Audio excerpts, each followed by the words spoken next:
identity. So that's actually, this is a really new part. You can create an entire new persona for yourself all over the internet. So is it kind of like a perfect storm for in a teenager's case? Because you just said like this is the time where they're trying to make their own identity, but at the same time this is also another time when they're still in high school, they're still being influenced by their peers, and they kind of just both clash at the very exact same time. And you can see it clashing with, and, they'll have a few cases, and this is still anecdotal, of, cyberbullying. That is when people who know each other in high school take to the internet to go bully somebody else in their high school. And, and so when you have somebody who's in the other corner of the internet trying to shape their identity, and then you have the crowd from their high school coming and say, oh, you suck in that picture, and you're terrible, and etc. So you can see those clashes. But these are not new conflicts. I mean, bullying in high school is not exactly new.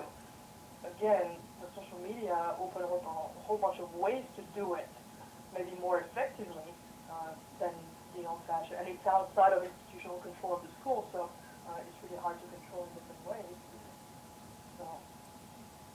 So, On a more psychological level, what parts of the brain are influenced by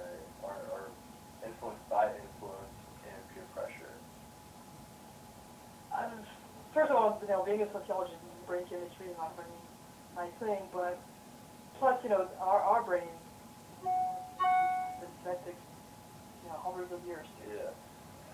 So we're just barely beginning to figure out what social media.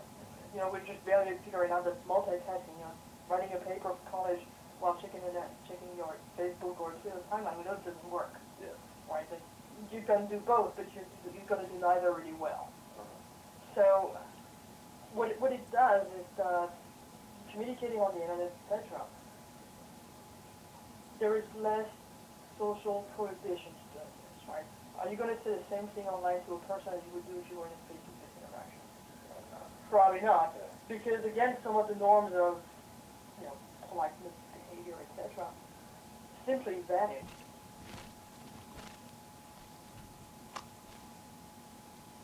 When you're there, so you can totally go and flame people and tell them things that you would dream of telling if you were face-to-face.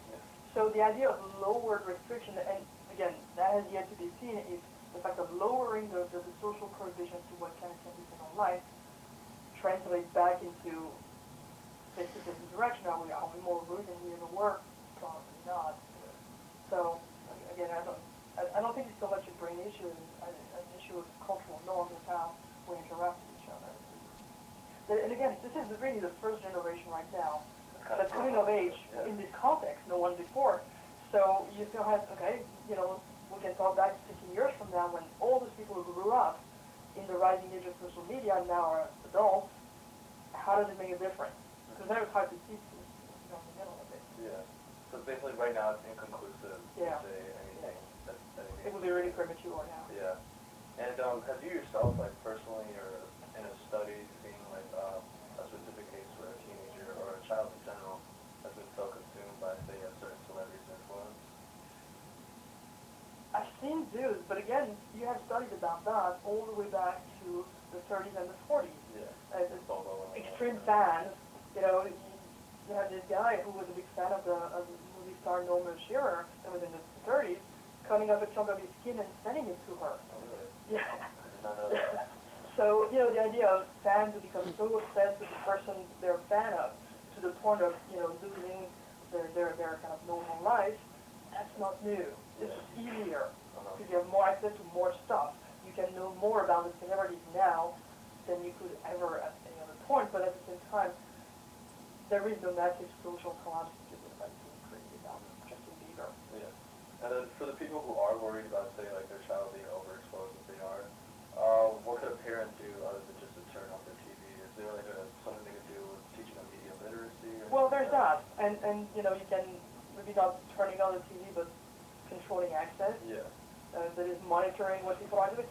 It's kind of now a given that people are going to be familiar with social media, so you can't just deprive people of that because it's like you're cutting them off from one segment of society, which would be detrimental to them in the meantime.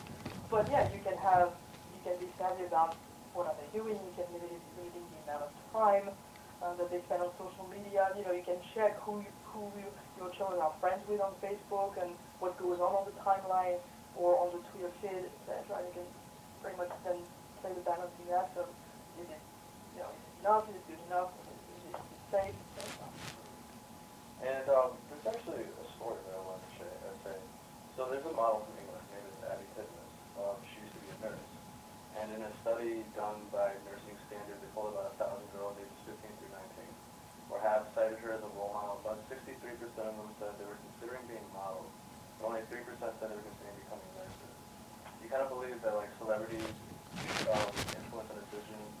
influence on the decisions certain people make is a good thing, or And maybe it's not, that particular case is not so much about celebrities, but what kind of jobs are attractive. yeah, Right? Being a nurse, we know, is not an easy job. It doesn't pay very well, and the rewards are kind of few. Being a model, on the other hand, if you succeed, is glamorous, you make money, etc. And that's hard because what you know about models is the celebrity, so what you see on the covers of magazines. The ordinary reality of a model is very different.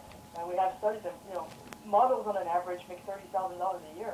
Not everybody becomes one of the big names that you see all over magazines.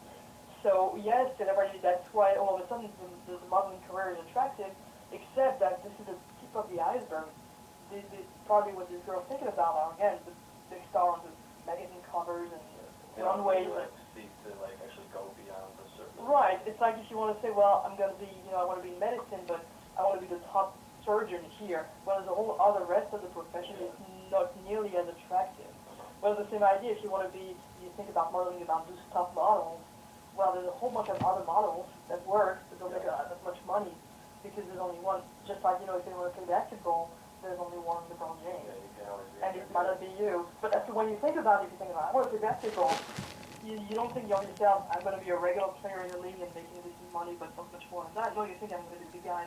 I want to be the famous one. The one you see everywhere. I'm walking straight into the There's no celebrity